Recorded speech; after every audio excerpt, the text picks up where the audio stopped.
fãs Only Animes da história de Jujutsu Kaisen acabaram de passar por aquilo que os fãs do mangá já estão traumatizados. Acabaram de perder Nobara Kugisaki, e esse aqui é um vídeo bem específico para tanto os fãs do anime quanto também os fãs do mangá estarem no mesmo patamar.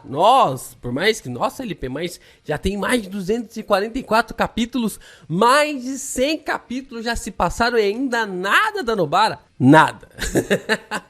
nada da personagem, mas a esperança para o retorno dela é a última que morre. E a gente vai comentar aqui alguns detalhes que Gege Akutami deixou na sua história pra gente entender se a personagem morreu ou não. Vai ter um pouquinho de spoiler sobre o anime, mas nada demais para vocês. Provavelmente terão essas informações no próximo episódio. Então, se você é Only Anime, pode ficar tranquilo junto comigo para poder assistir e entender mais sobre o aspecto do que está acontecendo agora com a Nobara. E existem pistas, como eu falei para vocês, que podem indicar o retorno da personagem no mangá de Jujutsu.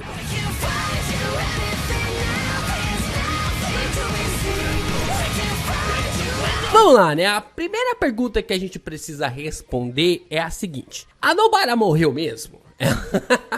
Ela definitivamente bateu com as 10, né? Bateu ali com as botas. Será que a Nobara realmente foi pro mundo espiritual ou não, né? Virou apenas pó? Vamos lá, né? Vamos conversar aqui porque essa resposta é um pouco mais complexa. A resposta para essa pergunta para Nobara é sim e não. Por quê? Por que é sim e não? A gente tem essa questão muito importante sobre as explicações que virão a seguir. A Nobara, ela não tinha pulso e nem estava respirando quando foi encontrada pelo Arata no capítulo 127. Logo, a personagem estava morta, correto? Se ela não tinha pulso e não estava respirando, a personagem estava morta. Só que tem uma questão. Acaba tendo uma questão. A técnica do Arata, que foi usada na Nobara, impediu com que as feridas, com que o corpo da personagem continuasse evoluindo em direção à morte, ou decaindo em direção à morte. Se a Nobara, dali até o centro médico, não levasse mais nenhum dano, suas células não começariam a morrer. Então, ela ficaria em um estado paralisado. Seu corpo não envelheceria e as células não morreriam automaticamente assim. O que marca para nós que a Nobara se tornou o próprio gato de Schrödinger. Eu acho que é assim que fala.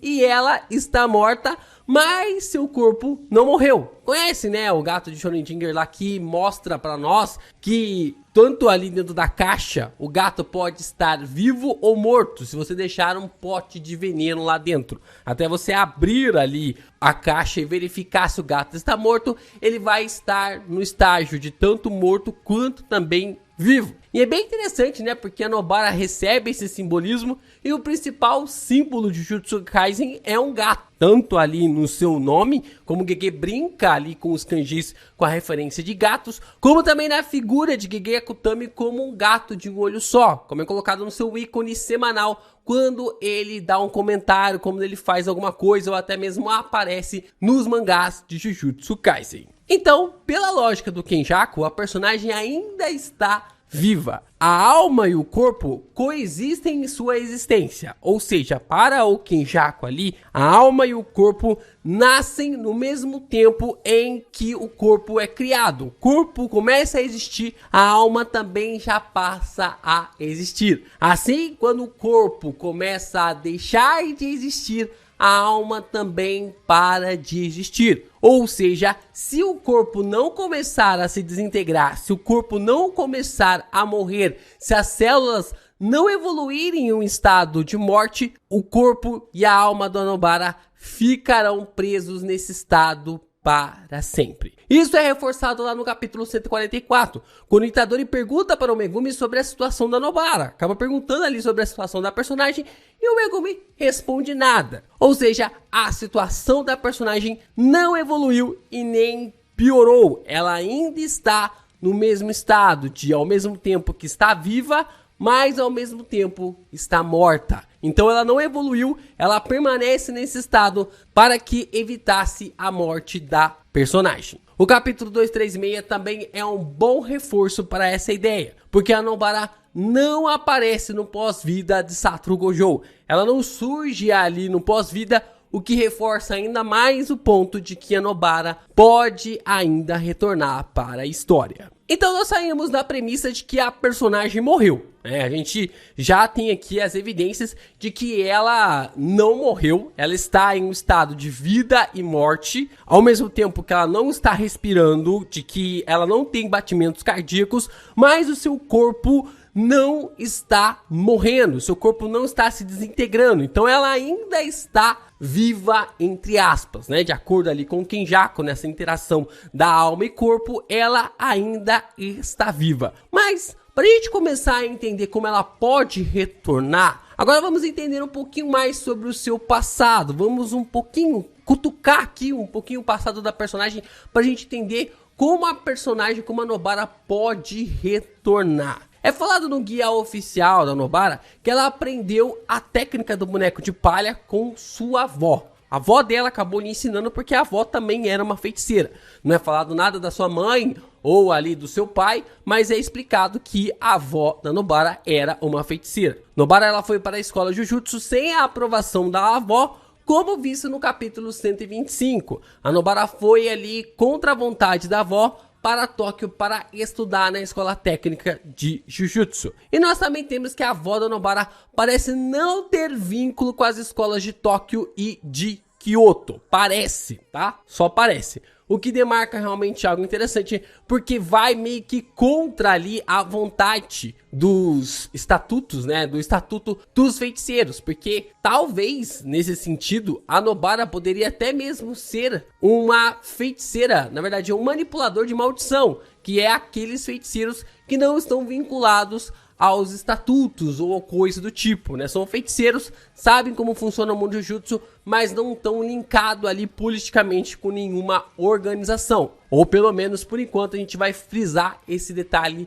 daqui a pouco. No guia oficial de Jujutsu Kaisen também é falado que a Nobara nasceu na região de Tohoku. Essa região engloba todos os lugares do nordeste do Japão, inclusive Sendai, lugar onde aconteceram boas partes das lutas de Jujutsu Kaisen. Lá nós tivemos Yuta versus Baratão, tivemos Yuta versus Uru e Ryu, tivemos Sukuna versus Ryu, Sukuna versus Yoruzu, e se eu não estiver enganado, Kenjaku versus Takaba e Kenjaku versus Yuta também está acontecendo, também ocorre nessa região, se eu não estiver enganado. Eu vou dar uma conferida aí no vídeo, depois, né, na parte da edição, e eu vou corrigir aqui embaixo, que vai aparecer para vocês se essa informação é verdadeira ou não. Mas o ponto específico é que nós tivemos 4 grandes lutas da saga do jogo do abate nessa região na qual a Nobara cresceu, o que mostra para nós que essa região de Tohoku ela é extremamente importante para o universo de Jujutsu Kaisen. No capítulo 125, a Saori, a garota na qual Nobara se inspirava, ela diz que sua mãe era alguém muito ligado ao espiritualismo e às coisas naturais, né? As coisas fornecidas ali de uma forma orgânica.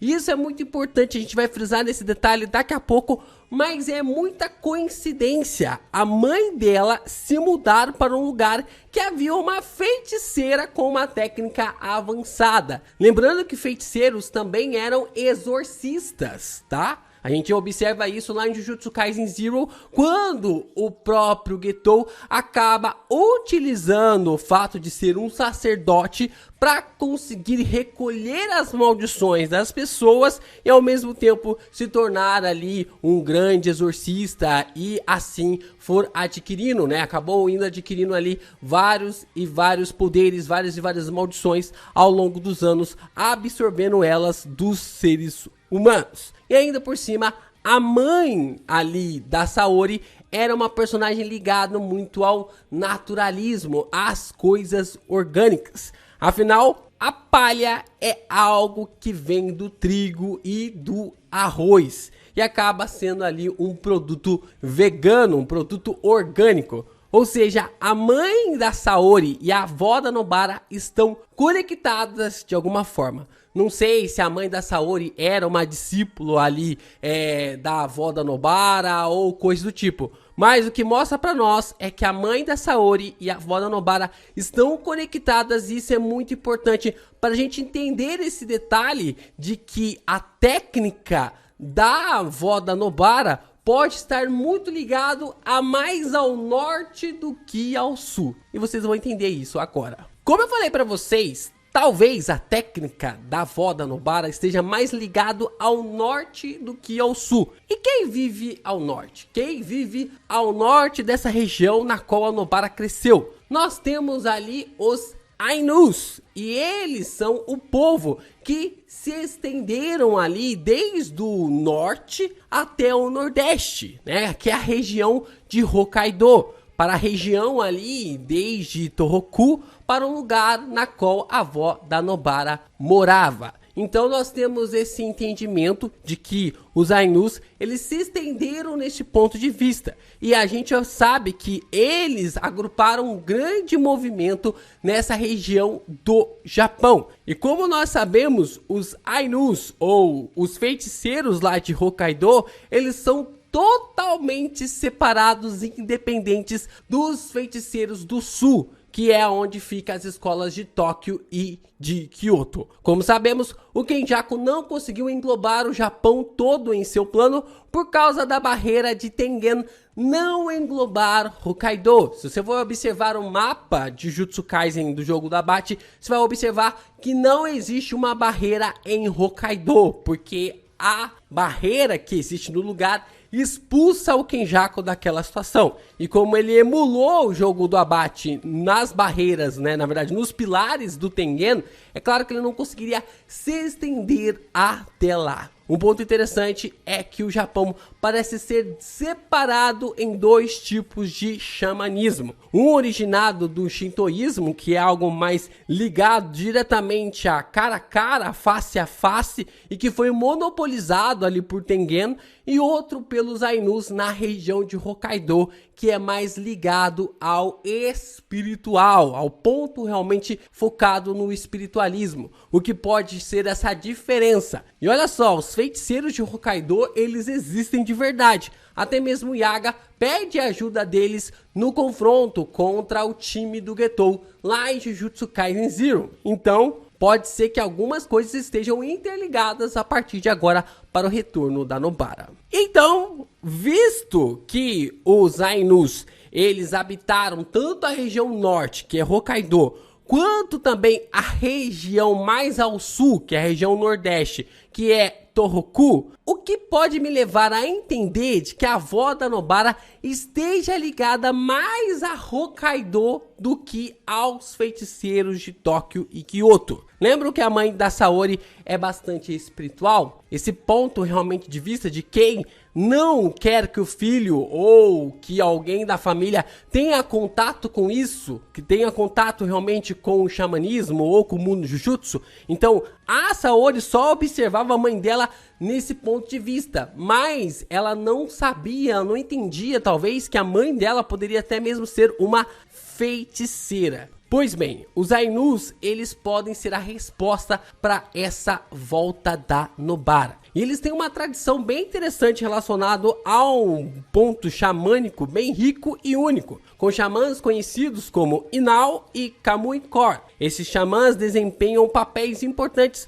como intermediários entre o mundo espiritual e o mundo humano. E esse Inao pode ser importante para trazer a Nobara de volta à vida, já que nesse momento ela se encontra entre a vida e a morte. Uma das funções do Inao é conduzir a alma das pessoas até o mundo dos mortos, ou fazer com que a pessoa volte a viver. Se a briga da avó da Nobara com ela foi porque a velha queria que a neta fosse educada por ela pelos métodos de Hokkaido e a Nobara queria ir para Tóquio porque ela estava cansada do interior, a gente já tem um ponto muito interessante aqui. Um caminho muito interessante de como a Nobara pode ser o vínculo para conectar os feiticeiros do sul com os feiticeiros do norte para esse confronto final. A avó da Nobara provavelmente entendia que o Jujutsu de Tóquio e de Kyoto estava podre espiritualmente e queria ver sua neta que ela fosse guiada pelo caminho de Hokkaido. E a gente observa isso através da vida do Gojo. O Nanami dá um puxão de orelha no professor dizendo que o Jujutsu foi criado para proteger as pessoas, enquanto o Gojo utilizava o Jujutsu para se autopromover. Então é claro que a avó da Nobara iria enxergar isso como uma situação muito apática, porque ela enxergava o Jujutsu como algo espiritual, enquanto os feiticeiros do sul enxergavam apenas isso como uma materialização, não era mais como se fosse uma religião. É claro, né, se a avó da Nobara seguir a semântica de Hokkaido. Mas a Kugisaki, ela sonhava em viver na capital, por isso as duas entraram em conflito. Bom, agora resta saber se Gege Akutami vai fazer mesmo o Inau, que seria o chefe ali dos feiticeiros de Hokkaido, para trazer Kugisaki de volta, para trazer a Nobara de volta. E como Gege Akutami pode encaixar o retorno da personagem? E qual será o upgrade que ela terá nessa reta final? Porque não dá para colocar ela no mesmo patamar dessas últimas lutas que estão ocorrendo e vendo o upgrade que Itadori e Megumi estão tendo e ela voltar da mesma forma como foi ali a sua batalha contra o Mahito em Shibuya. Não dá, simplesmente não dá para a personagem ter essa visão e essa perspectiva voltando ao seu estado normal. Bom, vamos ver o que Gege Akutami vai tancar, vai mostrar para nós nessa reta de Jujutsu Kaisen.